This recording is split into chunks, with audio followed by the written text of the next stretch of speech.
안녕하세요. 옛이야기입니다. 옛 이야기의 사연을 여러분들에게 읽어드릴 DJ 유진입니다.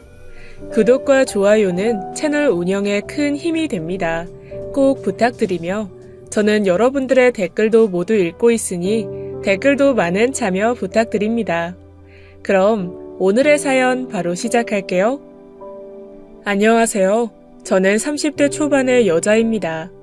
결혼을 한 지는 이제 1년 정도 되었어요. 저희 부부 사이에 아이는 아직 없습니다. 정말 다행스럽게 말이죠. 왜냐하면 전 이제 이혼을 할 생각이기 때문입니다. 아니, 이혼을 당할지도 모르겠네요. 왜냐고요? 바로 얼마 전 시어머니의 머리채를 잡았습니다. 그것도 시어머니의 환갑잔치 때 말이죠. 감히 어떤 며느리가 그럴 수 있을까요? 아무리 시어머니가 시집살이를 시켰다고 해도 대부분은 이해할 수 없으실 겁니다. 그래서 오늘 제가 이 사연을 쓰게 되었어요. 정말로 제가 왜 그랬는지 말입니다. 이야기를 최대한 객관적으로 정확하게 쓸 생각인데요. 어쩔 수 없이 들어가야 하는 이름은 법적인 문제를 피하기 위해서 가명으로 쓰도록 하겠습니다. 저는 어릴 때부터 현모양처가 꿈이었어요. 좀 바보 같은 꿈이지만 사실이었습니다. 이유는 딱히 없는데 저희 어머니처럼 좋은 아내, 좋은 엄마가 되고 싶었던 것 같아요. 그래서 결혼도 일찍 하고 싶었고 아이도 둘, 셋은 낳을 생각이었죠. 하지만 모든 건 뜻처럼 되지 않더라고요. 대학 졸업 후 평범하게 직장에 다니고 있던 26살 무렵 갑자기 어머니가 크게 아프셨습니다.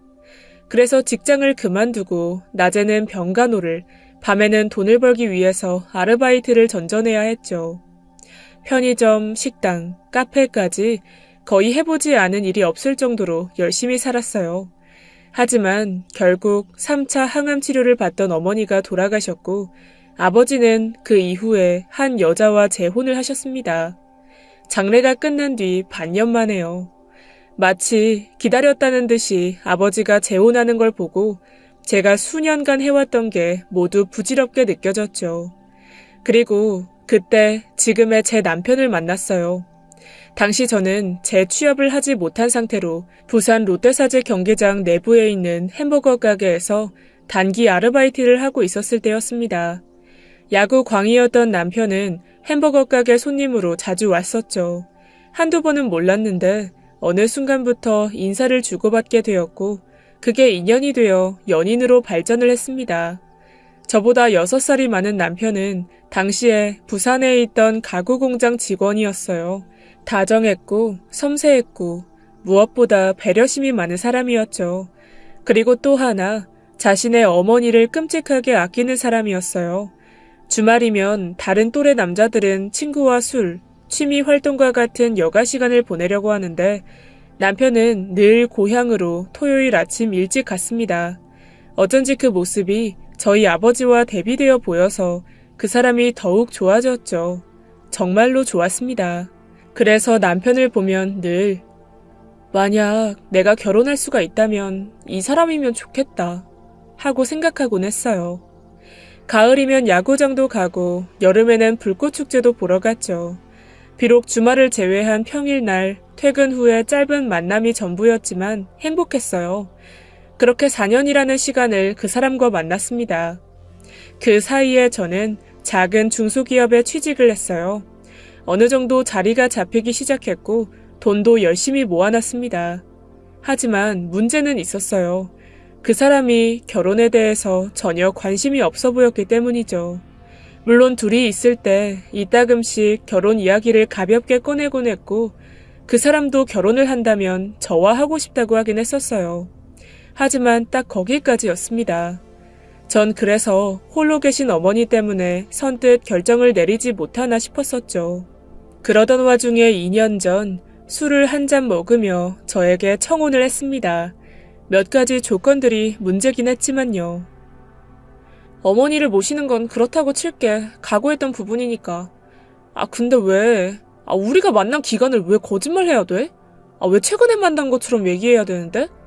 나 그건 이해를 못하겠어. 내가 차마 어머니에게 말씀을 못 드렸어. 겉으로는 티 안 내셔도 많이 서운해하실 거야. 어머니는 나 사이에 비밀이 없는 걸 좋아하시거든. 단순히 1년, 2년이면 모를까 4년은 좀 그렇잖아. 솔직히 찝찝했습니다. 오히려 4년간이나 제 존재를 알리지 않았다는 게 이해가 되지 않았죠. 애초에 결혼할 생각이 없었던 건 아닌지 의심이 되더군요.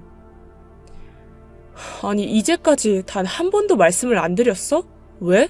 솔직히 자신이 없었어. 왜냐면 남편은 말끝을 흐리며 한숨을 쉬었죠.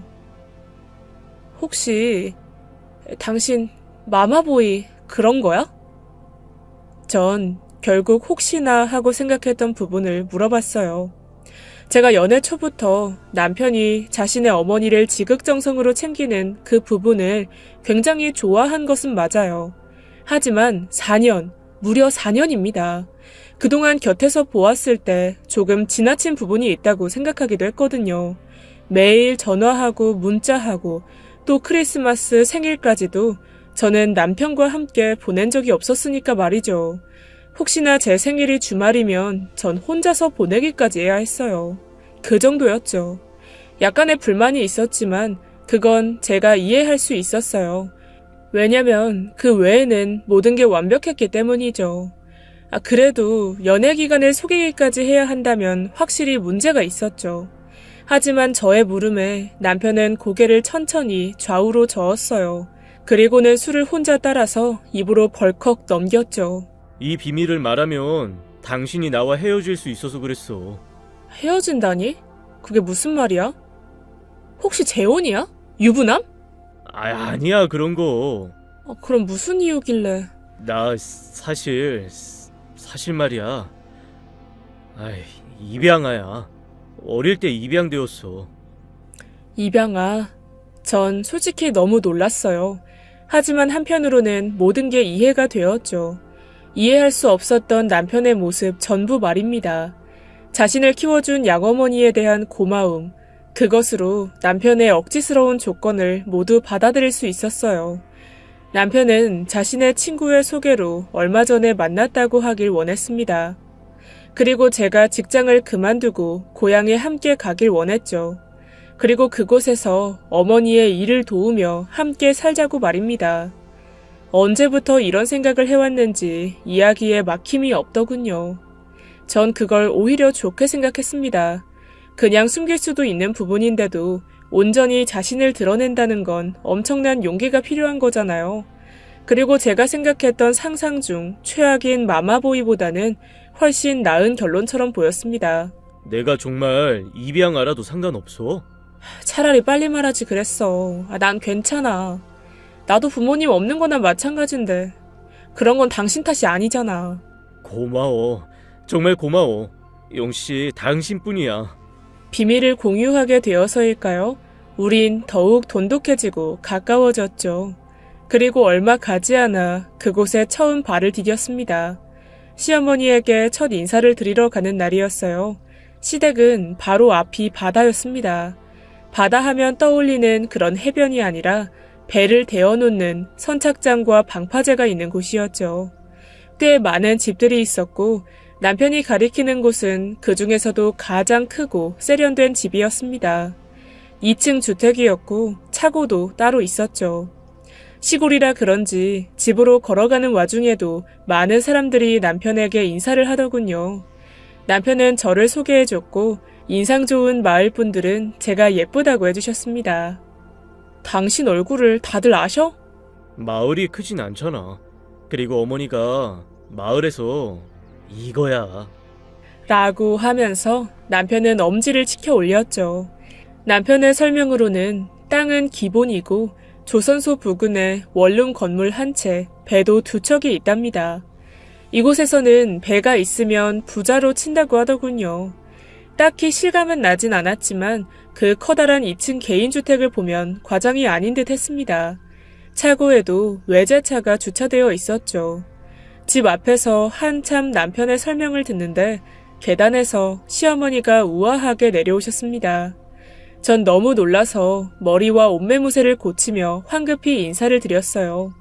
그런데 저를 지나치시더니 남편을 꼭 끌어안으셨습니다. 초록색 유용 드레스를 입고 계셨는데 굉장히 진한 화장을 하고 있었던 게 기억이 나네요. 머리 스타일이며 얼굴이며 나이에 비해서 굉장히 젊어 보이긴 했습니다. 그런데 남편이 미자씨, 나 기다렸어. 하고는 어머니의 이마에 뽀뽀를 하더군요. 늘 남편이 시어머니와 전화통화를 하는 건 곁에서 듣곤 했는데 실제로 장면을 보니 놀라웠습니다. 남편이 자신의 어머니 이름을 부르는 건 평생 자신의 어머니, 누군가의 엄마로 불려왔기 때문이라고 해요.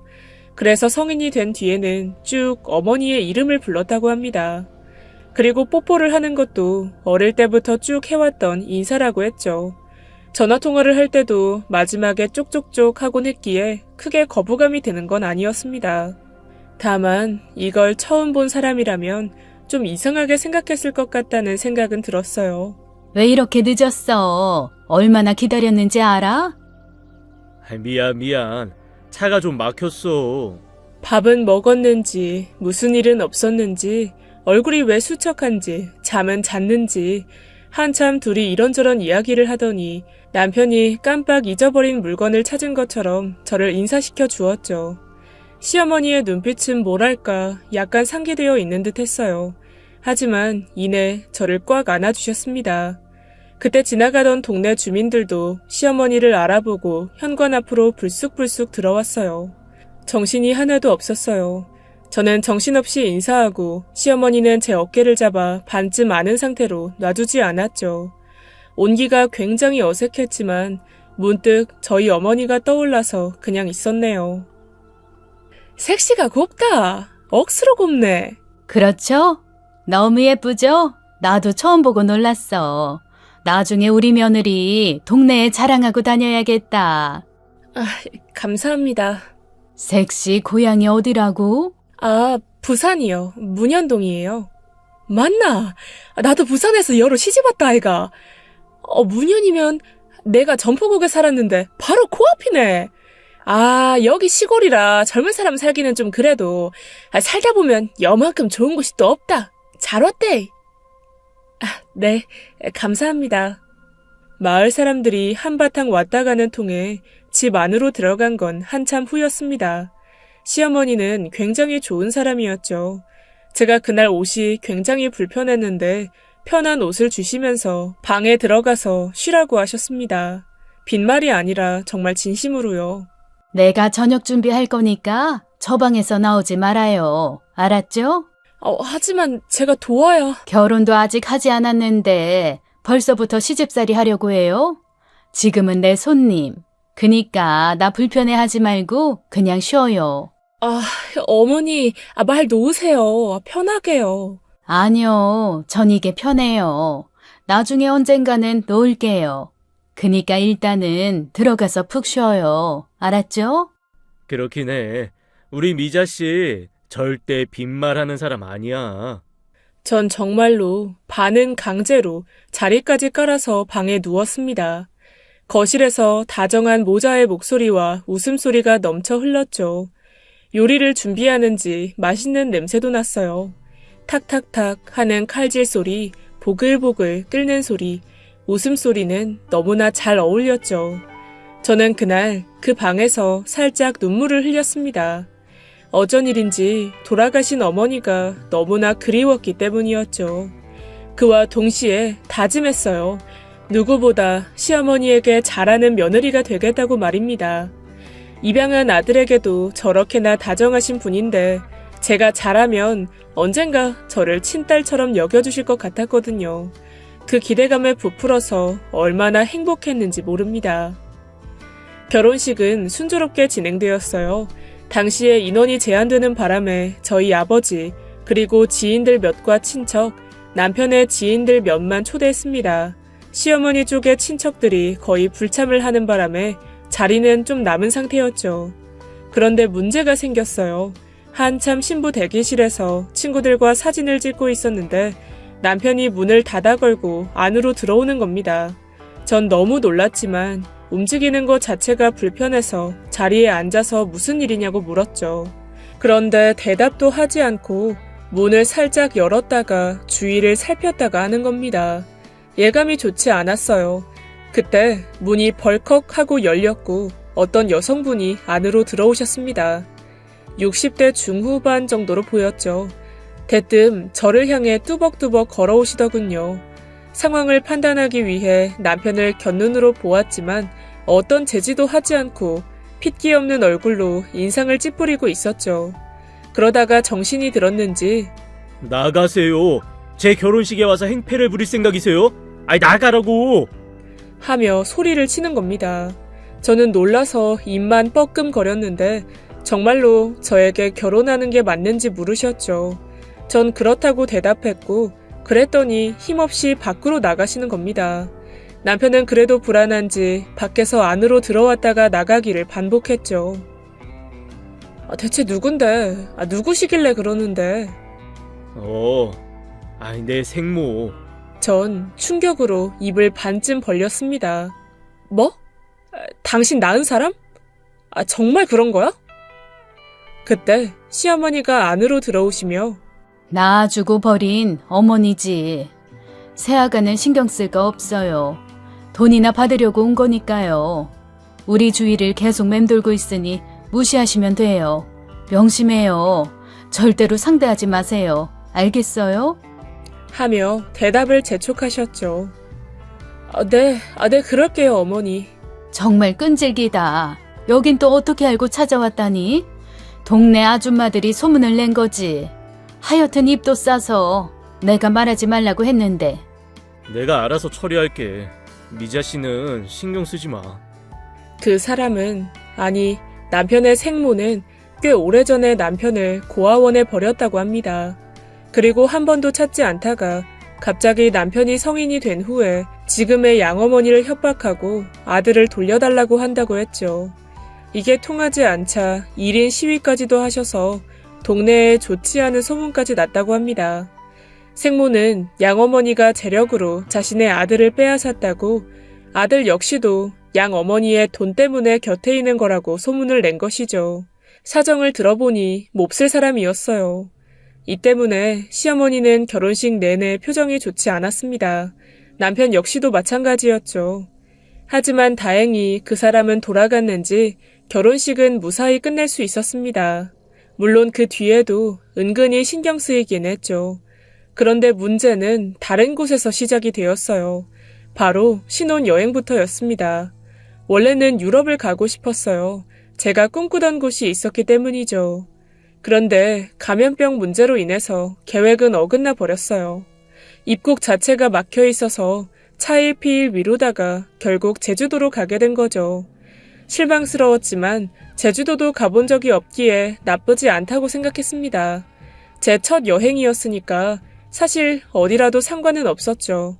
사랑하는 사람과 함께라면 어디든 괜찮았어요. 밤잠을 설치고 설레는 마음으로 그렇게 비행기에 탑승을 했습니다. 미자 씨? 뭐? 어머니! 안전벨트를 매고 있는데 시어머니가 비행기 탑승구 쪽에서 유유하게 걸어오시는 겁니다. 전 너무 놀라고 어이가 없었죠. 남편도 당황하기는 마찬가지였어요.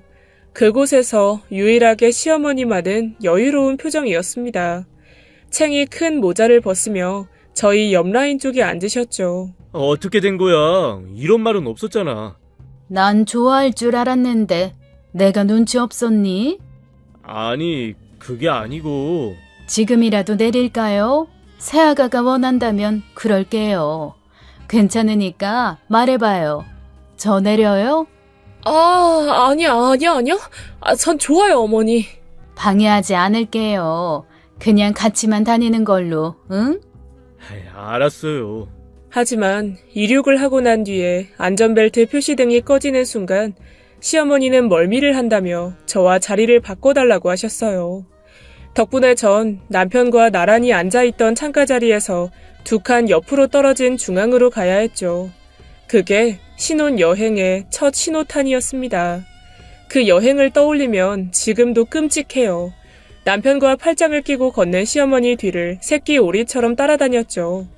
더구나 저희 사진이 4장이면 시어머니와 남편의 사진은 100장 정도 찍었을 겁니다. 전 짐을 들고 사진기를 들고 둘을 따라가기가 바빴죠.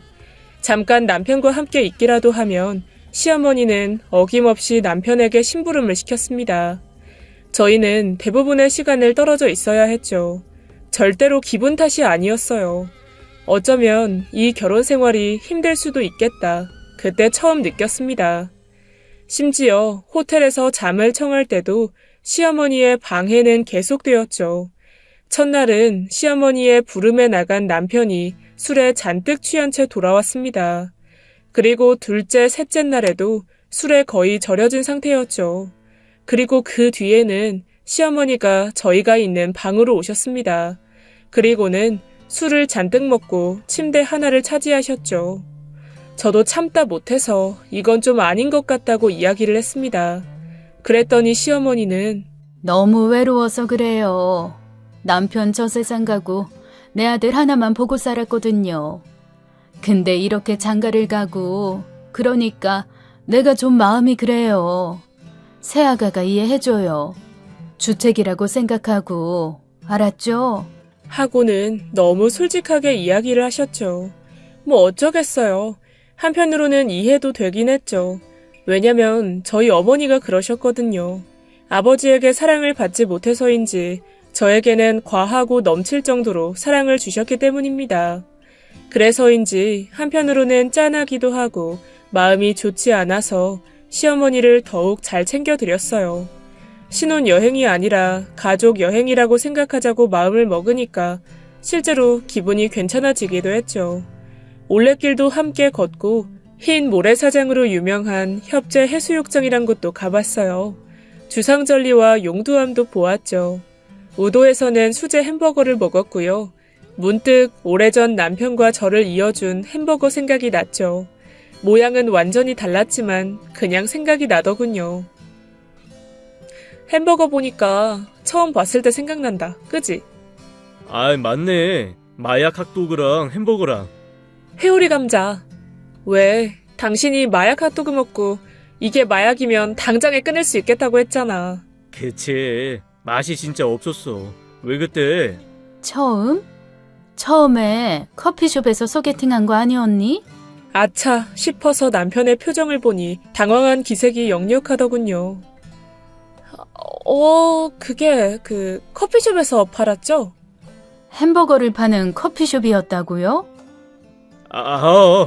샌드위치랑 이거저거 다 팔더라고.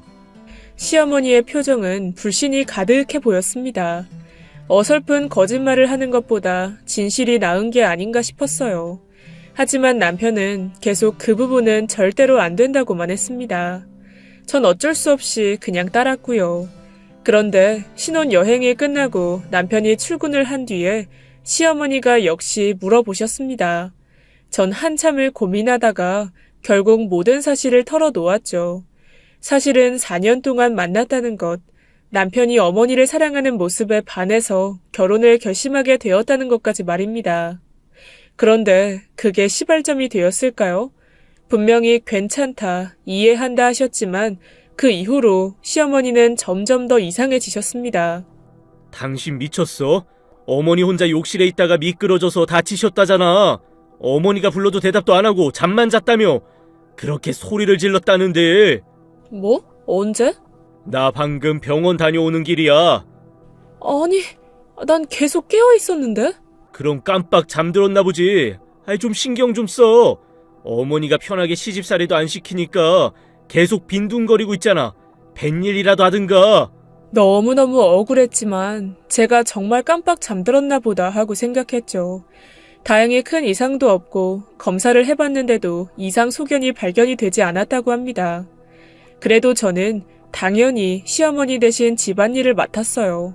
그런데 그 집안일이라는 게 만만치 않았습니다. 단순히 청소, 설거지, 빨래가 아니었어요.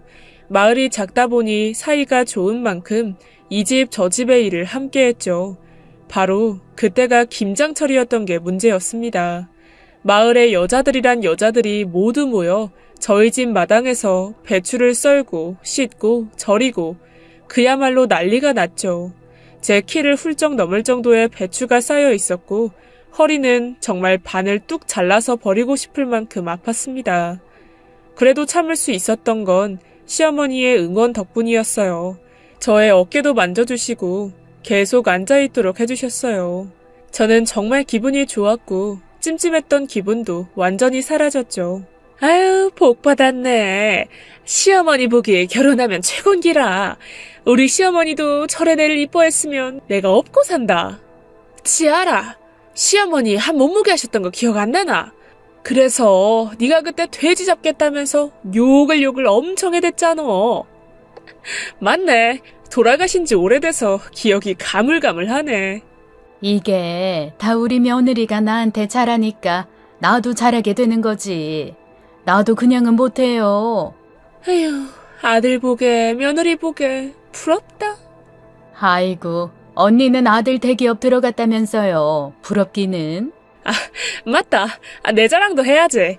울산 자동차 대기업에 들어갔다 아이가. 어머, 거기 들어가기 힘들잖아요. 축하드려요. 아줌매요. 들어간 지 2년째면 그만 자랑 좀 해라. 싫다. 와, 내는 앞으로 3년은 더 자랑할 끼다. 저희 모두가 까르르 웃었습니다. 몸은 힘들었지만 너무 즐거웠죠. 그런데 그때가 마지막이었습니다. 그렇게 동네 주민들과 함께 웃은 일 말이죠. 언제부터였을까? 저도 짐작은 가지 않아요. 어느 날부터 동네 아주머니들의 눈빛이 곱지 않았다는 것만 기억이 납니다. 혀를 끌끌 차기도 하고 저를 아래 위로 훑어보기도 했어요. 뭔가 실수한 게 있을지도 모른다고 생각했죠. 다행히 시어머니와는 사이가 좋았기 때문에 딱히 걱정은 하지 않았습니다. 제게 옷도 사주시고 밖에 나갈 시간도 주셔서 부산에 있는 친구들도 만나러 갔거든요. 그런데 어느 날 옷이 그게 뭐고? 결혼을 했으면 좀 얌전히 입고 다니는 게 안 맞나? 전 놀랐죠. 어쩌면 이것 때문일 수도 있겠다 싶었습니다. 저는 평소에 옷을 굉장히 수수하게 입습니다. 늘어지는 느낌이 좋아서 치마도 거의 발목까지 오는 것만 입죠. 그런데 시어머니는 제게 잘 어울린다면서 짧고 달라붙는 원피스를 많이 선물해 주셨습니다. 잘 입지는 않았는데 계속 서운해하셔서 몇 번 입은 게 전부였어요. 그런데 혹시 이게 고지식한 시골 마을 어르신들에게는 안 좋게 보였을지도 모른다는 생각이 들었습니다. 이게 어머님이 사주신 거라서 핑계다 핑계. 일도 안 하고 어딜 그래 싸돌아다니노. 아가씨 착하게 봤는데 보자 하니까 너무한 거 아이가. 시어머니는 뼈 빠지게 일을 하는데. 뭔가 단단히 오해를 했다고 생각했어요. 하지만 마땅한 방법이 없어서 발만 동동 굴렸습니다. 이 문제를 시어머니께 이야기를 해봤지만 제게는 신경도 쓰지 말라고 하셨죠. 마을 사람들이 워낙 입이 가볍고 자기들끼리 떠들기를 좋아하는 거니 오히려 나서서 이야기하면 할수록 더 안 좋게 소문이 날지도 모른다고 말입니다. 하지만 이건 마을 사람들의 문제만은 아니었어요. 남편 역시도 저에게 비슷한 말을 했죠. 옷이 왜 그 모양인지, 사치는 왜 이렇게 심한지, 집안일은 전혀 하지 않는지 남편에게 설명을 해봤지만 통하지 않았어요. 이때 일이 이상하게 흘러가고 있다는 느낌을 받았습니다. 그때는 막연하고 단순한 느낌이었지만 확신을 가지게 된 것은 사소한 일이었죠. 바로 음식이었습니다. 보통 부산이 고향이다 하면 회, 그리고 다음에 떠오르는 게 국밥이죠. 돼지국밥 말입니다. 아무래도 유명하기도 하니 다들 잘 먹을 거라고 생각하시는데요. 전 아니었습니다. 순대는 먹지만 물에 담겨있는 순대를 먹지 못했어요. 돼지 특유의 누린내가 느껴졌기 때문입니다. 곱창이나 막창도 마찬가지였죠. 그런데 시어머니는 그 사실을 알게 된 뒤부터 계속해서 국밥과 곱창을 식탁에 올리셨습니다. 초반에는 먹을 게 없는 밥상에서 전 쌀밥만 꾸역꾸역 먹어야 했죠. 그래도 괜찮아지겠지 했는데 아니었어요. 한 달을 넘게 먹었으니까 말입니다. 마침내 남편이 질린다는 말을 꺼냈지만 그래도 소용이 없었어요. 제가 음식을 한다고 나서면 가능하지 않나 하시겠지만 주방에는 발도 못 붙이게 하셨습니다. 그 끔찍한 식단 때문에 새벽에 몰래 라면을 먹거나 참치 통조림을 까먹은 적도 있었죠. 그러다가 식단이 멈춘 건 저희 집에 나타난 한 여자 때문이었습니다. 누나? 누나라고? 전 눈을 깜빡이며 상황을 판단하려고 했죠. 그러니까 나랑 2살 차이 나는 누나야. 호주에서 살았어. 감염병가 너무 심해서 한국으로 잠깐 들어온 거야. 어머니한테 원룸 있는 거 알지? 거기서 2주 격리했다가 온 거야. 충격이었어요. 왜냐면 보통 입양을 한다고 하면 임신을 못하는 부부들이 많이 하는 거라고 생각했기 때문입니다. 그런데 친딸이 있는데도 입양을 했다니 한편으로는 대단하다고 생각했죠. 그런데 막상 집안의 분위기는 환영이 아니었습니다. 남편과도 사이가 서먹했고 시어머니와도 사이는 좋지 않아 보였죠. 포옹이나 뽀뽀 같은 인사도 전혀 없었습니다. 저는 제게 보이지 않는 더듬이가 있다고 생각하곤 했어요. 감정이나 분위기를 읽을 수 있는 감정의 더듬이죠. 그게 반응을 하더군요. 시어머니는 시누이를 불편해하고 남편은 시누이의 눈치를 본다는 걸 말입니다. 사실 더듬이는 없어도 충분히 알 수 있었죠. 왜냐고요? 시누이가 처음 현관을 넘어 들어올 때 입에 물린 담배만 봐도 알았습니다. 오랜만이네.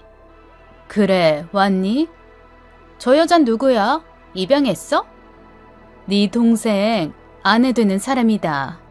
전 인사를 하려고 앞으로 나섰는데 갑자기 시누이가 빵 하고 터지면서 웃기 시작하더군요. 과장된 손짓과 얼굴, 그리고 웃음도 가짜였죠. 입만 웃고 있었지 눈은 전혀 즐거워 보이지 않았습니다.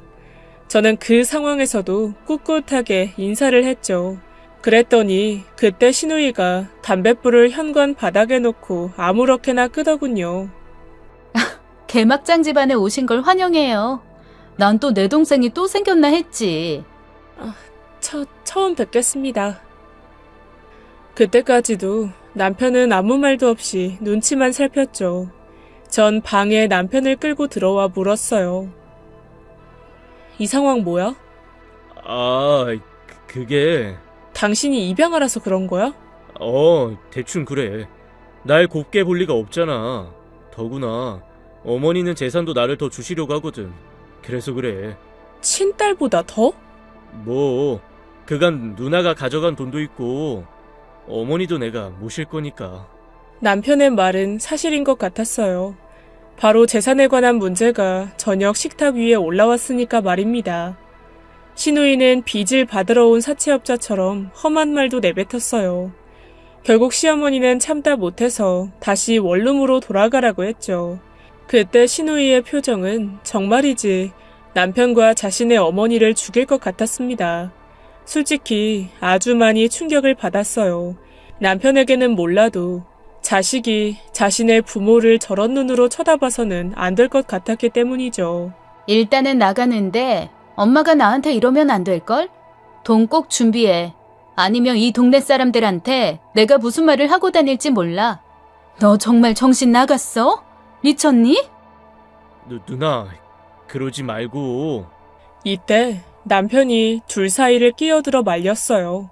그러자 시누이는 남편의 뺨을 갈겼습니다. 누가 네 누나야? 이 더러운 게. 시누이가 나가버린 집안은 마치 폭풍이 한바탕 지나간 뒤의 상황 같았죠. 시어머니는 거실에 멍한 눈빛으로 앉아 계셨고 남편 역시도 눈을 감고 한쪽 구석에 쭈그리고 있었습니다. 제가 할 수 있는 건 별거 아닌 위로뿐이었죠. 어쩐지 저만 집 주변을 겉도는 느낌이 났어요. 아무런 도움이 되지 못해서 안타까웠죠. 남편이 이런 집에서 혼자 견뎠을 걸 생각하면 마음이 아팠습니다. 겨우 2살 차이밖에 나지 않았다면 어린 시절부터 이런 일이 비일비재했겠죠. 어떤 짐작도 아픔의 크기도 상상이 가지 않았습니다. 그래서 제가 할 수 있는 최선을 다해서 시어머니와 남편의 내조에 힘을 썼어요. 음식도 제가 직접 하기 시작했고 기운이 없는 시어머니는 이번에는 막지 않으셨죠. 그런데 문제가 완전히 사라지지 않으니 사건은 계속 터졌습니다. 이 집에서 나가. 이혼하고. 알겠니? 네? 이혼이요? 그래. 너 내 말 명심하는 게 좋을 거야. 시어머니와 남편이 자리를 비운 사이에 계속 찾아와서 이혼을 종용하더군요. 어이가 없었죠. 혹시 제가 아이를 낳으면 재산이 분배될까봐 그러는 거라고 남편이 이야기를 해줬기에 그 행동이 얼마나 소름이 끼쳤는지 모릅니다. 돈 때문에 이렇게까지 해야 하나 싶었죠. 그러던 어느 날 베란다에서 빨래를 널고 있는데 저희 집 바로 문 앞에 서 있는 시누이를 보았어요. 누군가와 이야기를 한참 하고 있었죠. 담배를 물고 있지도 않았고 굉장히 예의 바른 느낌으로 두 손을 앞에 가지런히 모은 상태여서 좀 더 자세히 보려고 현관 쪽으로 내려왔죠. 그런데 이야기의 상대를 보고 전 깜짝 놀라고 말았습니다. 바로 남편의 생모였거든요. 아이를 버리고 간 어머니, 그리고 성인이 되어 돈을 달라는 그 매정한 여자 말이죠. 조금 엿들어 보려고 하는데 현관문이 탁 열리는 겁니다. 너무 놀라서 들고 있던 휴대전화를 떨어뜨리고 말았죠. 뭐야? 엿듣고 있었어? 아니요. 그게 아니라 엄마랑 걔는? 요즘 이 시간에는 병원에 가신다고 저녁에나 들어오세요. 퍽이나 병원에 갔겠다. 너 멍청하단 말 자주 듣지? 시누이는 한쪽 입꼬리를 비틀어 올리며 비아냥거리다 생모가 있다는 사실을 다시금 깨달은 것처럼 짧게 목례를 하고 올라가 버리더군요. 안녕하세요. 두 번째 보는 거죠. 한참 어린 저에게 고개를 숙이는 생모의 행동에 놀라서 저도 모르게 고개를 숙였습니다. 네, 안녕하세요. 남편의 생모는 뭔가 물어보려고 하다가 다시 입을 닫고는 다시 제게 인사를 깊숙이 하고 자리를 떠나더군요. 이 이야기를 남편에게 해야 할까 생각했는데 아무래도 신경 쓰이는 일이 많으니 하지 않기로 했습니다. 그리고 얼마 후 남편의 생모가 다시 그 시간에 저를 찾아오셨죠. 제 아들하고 결혼한 게 맞죠, 아가씨? 네, 그럼요. 고마워요. 제 아들하고 결혼해줘서. 그분은 뭔가 품에서 주섬주섬 꺼내더니 제 손에 쥐어주셨습니다. 휴대폰이네요? 다른 뜻은 없어요. 그때 저 때문에 망가졌잖아요. 요즘 젊은 사람들이 쓴다기에 샀어요. 이거 너무 비싸잖아요. 이건 받기가... 제발요. 결혼할 때 해준 것도 없는데 제발 이 늙은이 맘 편하게 받아줘요. 네? 지금도 그 따뜻한 손이 기억이 나네요. 다정한 말투. 시어머니도 저에게 늘 존대를 하지만 뭔가 느낌이 달랐습니다. 기분 탓일진 몰라도 정말 인자하시다는 느낌이 들었죠. 이런 사람이 자신의 아들을 버린다는 게 상상이 가지 않았어요. 하지만 겉으로 봐서는 모르는 게 사람이니까 완전히 믿은 건 아닙니다. 다만 그렇게 나쁜 사람이 아닐 수도 있겠다 하는 생각이 들긴 했죠. 그래서 남편에게 슬쩍 이야기를 꺼냈어요. 한번 만나보는 건 어떠냐고 말이죠. 남편은 생각해보겠다고 했지만 제게 경고를 했죠. 다신 만나지 말라고 말입니다. 그리고 그날 새벽 목이 말라서 졸린 눈을 반쯤 감고 일어났는데 남편이 보이지 않더군요. 전 거실로 나가서 물을 한 잔 먹고 남편이 어디에 있는지 서성였죠. 그런데 시어머니가 계신 안방 불이 새어 나오더라고요. 인기척이 있는지 귀를 살짝 가져다 대고 문에 노크를 하려던 순간이었습니다. 여보라고 하는 소리를 분명 들었죠. 여보? 여보라니? 내가 잘못 들은 건가? 문 안쪽에서는 남편의 목소리가 선명하게 들렸습니다. 미자씨 하는 간지러운 목소리와 여보라고 부르는 시어머니의 목소리까지도 들렸죠. 자세한 대화 내용은 잘 들리지 않았어요. 간드러진 웃음소리가 간간히 들렸죠. 온몸의 털이 삐쭉 서는 느낌이 들었습니다. 저는 문고리를 살짝 돌려서 보이지 않을 정도로 약간 열고 몸을 뒤로 숨겼죠. 그리고 다시 귀를 최대한 바짝 가져다 댔어요. 그랬더니 둘의 대화 내용이 작게 들리기 시작했습니다. 그러니까 이혼해. 이제 1년 다 되어가잖아. 응? 여보야. 아직은 아니야. 이제 미자 씨 생일이잖아. 그때 봐서, 응? 어머, 문 열렸어. 그와 동시에 전 정말 빠른 속도로 방으로 들어갔죠. 거실 쪽에서 탁 하고 문 닫는 소리가 들렸고 전 숨을 죽였습니다. 심장이 뛰더군요. 이혼, 여보? 전 모든 게 이해가 되지 않았습니다. 뜬 눈으로 아침을 맞이했고 얼른 챙겨서 신우이가 있는 원룸으로 향했죠. 그때가 아침 7시였어요. 전 문을 쾅쾅 두드렸습니다. 부스스한 머리카락 사이에 손가락을 끼워 넣은 채 신우이가 나오더군요. 저를 보고는 놀라는가 싶더니 고개를 까딱하며 들어오라고 해주었습니다. 담배 냄새가 나는 원룸 안으로 몇 걸음이면 들어가는데 그게 너무 멀게 느껴졌어요. 생각을 정리하려고 했는데 뒤죽박죽이었죠. 여보는 무슨 뜻이지? 이혼은 뭐고? 남편과 시어머니는 왜 그러는 거지? 그런데 이 방은 왜 이렇게 더럽지? 전 한참을 서 있다가 저한테 숨기는 거 있죠? 하고 물었습니다. 신우이는 시침을 떼더군요. 아무것도 모른다고 말입니다. 이제까지 가장 의심스럽고 의문이 가득한 말을 저에게 내뱉은 사람이 막상 물어보니 모른다고 하면 어이가 없었죠. 저보고 이혼하라고 하셨죠? 그야, 그 녀석이 쓸모없는 놈이니까. 후회할 거라고도 하셨죠? 그야, 저 어제 시어머니가 남편한테 여보라고 부르는 걸 들었어요. 저랑 이혼하라고 하셨고 또 1년이 지났다는 말도 했어요. 이에 신우이가 헛웃음을 흘렸습니다. 뭔가 아시는 거 맞죠? 그죠? 제발 이야기해주세요. 이야기해주면 넌 나한테 뭘 해줄 건데? 저는 돈 없어요. 누가 돈 달래? 그럼요. 내가 원하는 걸 받을 때까지 절대로 함구한다고 약속해. 그게 무슨... 내가 재산 받을 때까지는 열받아도 꾹 참고 있으라고. 할 거야 말 거야?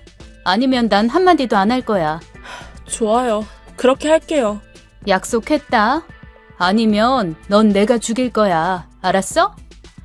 이야기가 생각보다 길어. 여기 어디 앉아. 앉을 데가 없는데. 신우는 방에 가득 찬 쓰레기를 발로 슥슥 밀어 한쪽 구석으로 옮겨줬죠. 내가 원래 이렇게 더럽지는 않은데 엄마한테 선물하려고 준비하는 거거든. 쓰레기를요? 똥도 거기 두고 갈 거야. 네가 앉은 거기에 정확히 두고 가려고. 일단 이야기해보세요. 신우이는 눈썹을 신경질적으로 벅벅 긁고는 한숨을 쉬었습니다. 뭐 어디서부터 설명해야 하지? 신우이는 덤덤하게 자신이 남편을 처음 봤을 때부터 이야기를 했죠. 설명의 절반 이상이 욕설이어서 요약을 해보자면 남편은 신우이가 대학 시절에 처음 봤다고 했습니다. 어린 시절부터 함께 살았던 것이 아니었죠. 심지어 시어머니의 남편은 이미 돌아가시고 없을 때였고요. 즉 성인 입양이었던 겁니다. 때문에 동네는 굉장히 소문이 좋지 않게 났다고 해요. 그래서 사람들의 이목을 피해서 남편을 부산에서 오가도록 한 것이랍니다. 제일 웃긴 건 뭔 줄 알아? 엄마는 날 내쫓았어. 동네에 안 좋은 소문이 났다나? 내가 남자도 막 만나고 다니고 몸도 함부로 굴린다며 하루아침에 외국으로 보낸 거지. 근데 난 아니거든. 장학금까지 받아가며 열심히 다닌 대학 졸업도 못했어.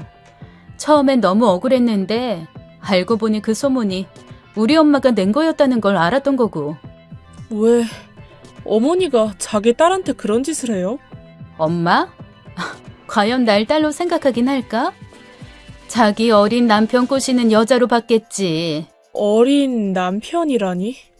지금 설마 제 남편을 말씀하시는... 너도 솔직히 짐작은 했잖아. 아니야? 너도 소문나지 않았어? 번뜩 머릿속을 스치는 동네 사람들의 눈빛이 떠올랐죠.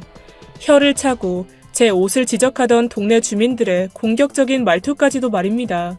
소름이 끼치더군요.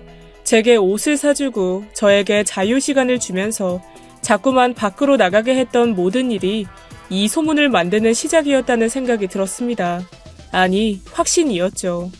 거기다 제 남편이 저와의 연애 기간을 숨기려고 한 이유도 시어머니가 자신의 양어머니가 아니라 애인이었기 때문이었던 겁니다. 마치 불륜을 감추려는 남자처럼 군 거였죠. 그러니까 신혼여행에 따라온 이유까지도 다 해석이 되었어요. 전 그 자리에서 소리를 꽥 지르고 말았습니다. 분명 말 안 하기로 했다. 약속 지켜. 그럼 왜 저랑 결혼한 건데요? 이건 사기잖아요. 이목 때문이겠지. 엄마 성격이 좀 이상해. 입양한 아들인 거 아는데 장가를 안 보내니까 그걸 자꾸 의심한 거야. 그러니 그걸 덮으려고 적당한 상대를 물색했겠지. 그럼 남편의 생모는 성인 입양은 동의가 있어야 되잖아요. 네 남편은 돈에 눈이 멀어서 지어머니를 버린 거고 거짓말로 대충 둘러대고 친권 포기시켰겠지. 그러니까 그분은 진짜 아들을 빼앗긴 거고.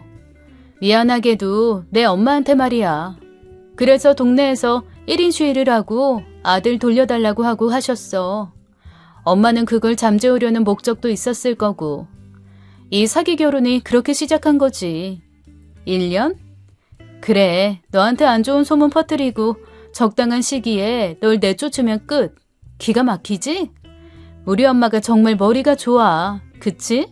손이 덜덜 떨렸죠. 이가 딱딱 부딪혔어요. 개족 보라고 했잖아. 미안하게 됐다. 내 엄마라서 내가 사과하는 거야. 나도 쪽팔려. 재산만 받고 나면 내가 증인도 서줄게. 가만두진 못하겠어요, 저. 복수해. 그런데 나 엄마가 비밀 폭로하면 재산 하나도 안 준대. 그래서 말도 못한 거야. 받기만 하면 호주로 다시 갈 거고. 돈? 그래, 별거 아니지. 근데 그놈한테 왜 내 아버지 재산을 줘야 해? 반이라도 지킬 거야. 그래서 이래. 그니까 아가씨가 나 좀 이해해줘. 마을 사람들이 어머님하고 남편에 관한 부분 의심하는 거죠? 알고는 있지. 1인 시위를 했으니까. 근데 설마 하는 거고. 네가 시집 오면서 소문이 싹 사라진 거야. 어머니는 이목을 중시한다고 하셨잖아요. 그럼 저는 방법을 제시했죠. 소문이었습니다. 아들 내외에게 재산의 절반을 주고 시어머니와 시누이가 함께 외국으로 가게 되었다는 소문이요. 작별 인사를 전하러 온 이웃에게 시어머니는 당황할 수밖에 없었겠죠. 시누이는 이전과 다르게 얌전한 옷을 입고 세상 착한 딸인 것처럼 하고 다녔습니다. 시누이의 연기는 차원이 달랐죠. 이전에는 소문이 좋지 않았지만 마을 어르신들은 해외에 다녀와서 시누이가 많이 달라졌다고 믿더군요. 이전과는 다르게 마을을 활보하고 다니자 시어머니는 자신의 딸을 어찌해야 할지 모르더군요. 전처럼 협박도 통하지 않았죠. 그러다 차라리 재산을 넘기고 인연을 끊자 싶었던 것 같습니다. 나 재산 받기로 했어. 오늘 건물 명의 이전했고 처분되면 떠날 거야. 물론 널 돕기로 했던 것도 기억하고 있어. 말만 해. 축하드려요. 대신 혼자 가게 됐다고 환갑잔치에 이야기해야 된대. 그리고 다신 한국 땅을 밟지 않을 거라는 약속도. 알겠다고 했지. 한 번 불효녀가 어렵지 2번은 쉽거든. 저도 준비하고 있었죠. 환갑 잔치를 최악으로 만들 무언가를 말입니다. 소문을 퍼뜨릴까 했지만 시누이처럼 긴 시간의 공백이 있었던 게 아니라 동네 주민들이 믿어주지 않을 것 같았습니다. 제 소문은 이랬죠. 외간 남자를 만나고 시어머니를 구박하고 병원에 실려가는데도 모르는 척하는 못된 며느리라고요. 이 부분은 어찌할 수 없었죠. 그래서 아주 극단적인 방법을 생각했습니다. 환갑 잔치를 위해서 한복을 마련했어요. 남자와 여자 한복을 말이죠. 마을 회관을 대여해서 사람들을 초대한 자리에 그렇게 주인공인 시어머니가 모습을 나타냈고 그건 남편이 입은 한복과 꼭 맞는 커플 한복이었죠. 둘이 서로 어색하게 웃어넘기는 꼴이란. 전 지체하지 않고 달려가서 시어머니의 머리채를 잡고 흔들었어요. 내 남편이랑 바람을 피워? 그것도 시어머니라는 사람이? 동네 사람들은 일시에 숨을 죽였고 그때 시누이가 나타났죠. 진짜 말하기 싫은데. 새아빠, 엄마를 좀 보호해줘. 신우이는 저와 시어머니가 머리채를 잡는 동안 제 남편에게 계속 새아빠 새아빠 하면서 큰 소리로 외쳤습니다. 로봇처럼 딱딱한 게 정말 부르기 싫어 보였죠. 동네 주민들은 손가락질하기 시작했고 웅성거림은 더욱 커졌습니다. 저는 이목을 집중시키기 위해 중앙에 있는 상 위의 음식을 모두 엎어버렸죠. 마지막에 그냥 주저앉아서 이건 사기 결혼이야. 입양한 아들이랑 징그럽게 그런 짓을 해? 하며 눈물을 터뜨렸습니다. 처음에는 가짜로 오는 신용만 하려고 했는데 정말로 너무 억울했죠. 그러다 보니 진짜 눈물이 나왔습니다. 너무 서럽고 어이없는 상황이었죠. 더 기가 막힌 건 남편은 오는 저 대신 시어머니 곁에 붙어 있더군요. 끔찍한 상황이 너무 싫었지만 끝까지 했습니다. 그게 바로 얼마 전에 있었던 일이고요. 현재 저는 이혼이 아니라 이혼 무효 소송을 벌이는 중입니다. 변호사가 말하길 생각보다 힘들고 제법 긴 싸움이 될 거라고 해요. 하지만 저를 위해 시누이가 한국에 여전히 머물고 있고 남편의 생모도 도움을 주시겠다고 했습니다. 얼마 전 그곳에 소식을 들었어요. 이목을 그렇게 중시하셨던 분이라 당장이라도 떠날 줄 알았는데 시어머니는 여전히 제가 거짓말을 한 거라고 이야기하신다고 하셨습니다. 직접 현장을 목격한 분들이 소문을 내고 있지만 보지 못한 분들이 더 많기 때문에 여전히 저를 나쁜 며느리로 기억하는 분들도 있고 바람이 나서 도망갔다는 소문도 퍼지고 있다고 해요. 그래서 이렇게 동네 주민들이 가장 잘 듣는 곳에다가 사연을 쓰게 되었습니다. 지금 듣고 있는 그분들에게도 한마디 전하고 싶네요. 타인의 생각을 빌어서 누군가를 평가하는 짓은 하지 말길 바랍니다. 그리고 마지막으로 두 사람 꼭 불행하길 바랄게요. 지금까지 예디야기였습니다. 끝까지 함께 해주신 여러분 진심으로 감사드리며 저는 내일 이 시간 다시 돌아올게요. 감사합니다.